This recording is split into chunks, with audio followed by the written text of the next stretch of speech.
Hello everybody and welcome back to my channel. My name is Maya, aka MaiohMaiya for the new people, and for the returning subscribers, what's good? Hey girl, hey.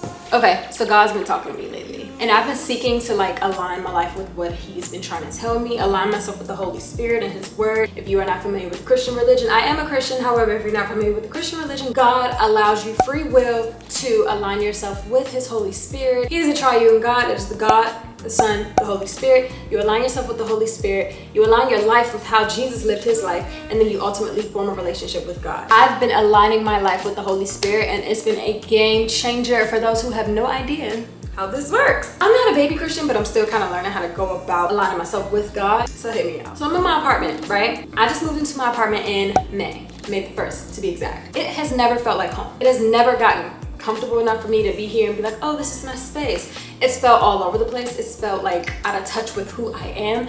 So it went from my house to my job. I just started to feel unsettled with everything, y'all. I felt like what I wanted to do was more purposeful than what I was doing. The fear behind being in something that does not serve your purpose and not leaving it is like self-sabotage. I was talking to God and I was like, yo, why is this happening to me? Why do I feel this way? And he brought it to my attention, hey, you don't belong here. So for me, in order to hear clear and concise directions from God, I had to align myself with him. If you don't have a relationship with God, how do you expect to hear him? You won't get it. The thing is, you must talk to him as if he's your girlfriend or your guy friend sitting next to you that you can pour yourself out to. You must go deep down into that vulnerable space within yourself to even bring that forth to him.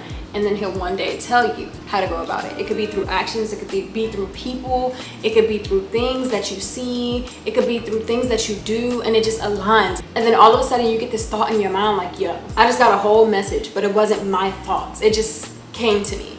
That is the Holy Spirit speaking to you. And the Holy Spirit is a direct connection to God. It is God's spirit that he grants you in order to create this closeness between y'all. One thing God allows is free will. So the thing about God is he allows you to get to know him within the places and spaces that you don't even realize that he blessed you with. But he provides different people and opportunities to present his presence to you in hopes that you pick it up and say, hey, that isn't me. That's not natural. It must be God.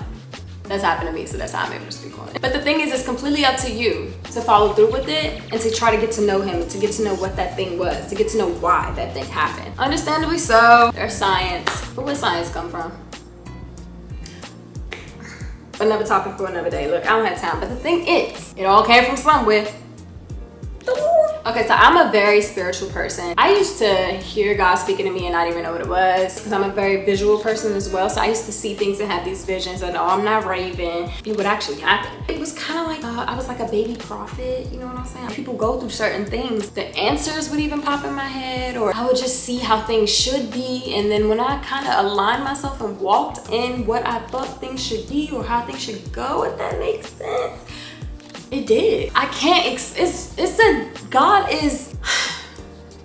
is all knowing. God is just he's everywhere and in everything. And it's just very difficult to even bring it to a topic to talk about because he's so broad. When God says something to you, listen the first time. I have a problem with this because I am hard-headed, but I learned my lesson. God will tell me to do certain things and I'll be like, I don't like it. I don't like the way that seems. I don't like the way that's going down. Or I just don't feel comfortable going around these people doing these things, saying these things, and actually how do I say? I don't like confrontation. I am such a non-confrontational person. So when God tells you to do something, it don't matter how crazy it sounds, you gotta do it. Because the thing is, when you actually live that stuff out and you listen to God and you go through with it, later on you see everything full circle and you go, wow, I really made an impact in that. I really inspired somebody or made this positive experience that then manifested itself into something bigger. You know what I'm saying? You want to be a part of these things and you want to inspire, and that's what I aim to do on this channel. But within my life, I definitely love doing it with my friends, and that's one thing that I'm proud to say that my friends love me for.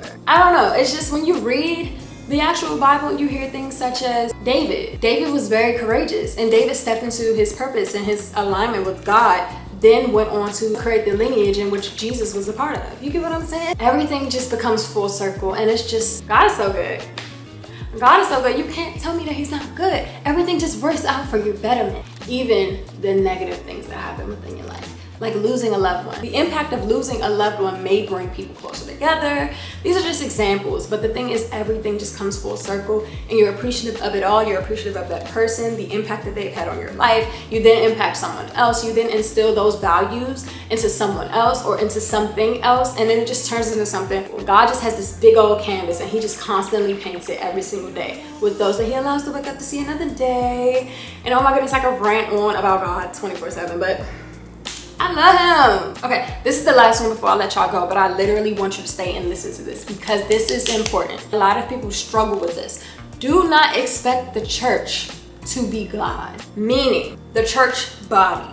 They are not God. Do not expect the church body to be God, or to tell you how to go about life in order to be like God. My reason for saying this is because most times they just don't know. Most times people are very worldly, although they're a part of the church community, and they can give you bad answers, wrong information. Well, most people would then take that and assume, oh, that's how church is. I don't want to align myself with Christianity because all of them are like that. That is not true, okay? I then was looking for answers to my depression, answers to the darkness that was going on within my life from people. And when I noticed the blank stares from them and like the looks as if they didn't know, that kind of hit me because it was just like, why don't you know? You're a part of the church. You're always here. Like you're the deacon or the deaconess, or you know, you work in the office. You should know these things, right? No, they're people too. We are all imperfect. Most people in the church give you this feel of, hey, I go to church every day, I know what I'm doing. They either have confidence within what they've learned or confidence with what they learned, and they're trying to feed that to you.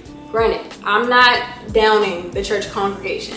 Disclaimer, I am not speaking negative on church congregations. However, what I am saying is do the work for yourself. You have to read the Bible for yourself. You got to learn these things for yourself. You got to experience these things in life in order to go through it, to tell somebody else what it is. But if you don't know, don't go around spreading false narratives about God and the Bible and church. Don't take your little confidence and try to throw it at somebody unless you know the factual information. Or same goes for the other party. Don't take their stuff, and if you don't know that what they're telling you or feeding you is 100% facts. For me, I had to align myself with God in order to get real God-like answers. When God says yes, nobody can tell you no.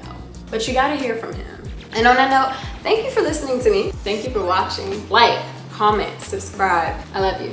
And on that note, thank you for watching. I will see you guys later. Bye!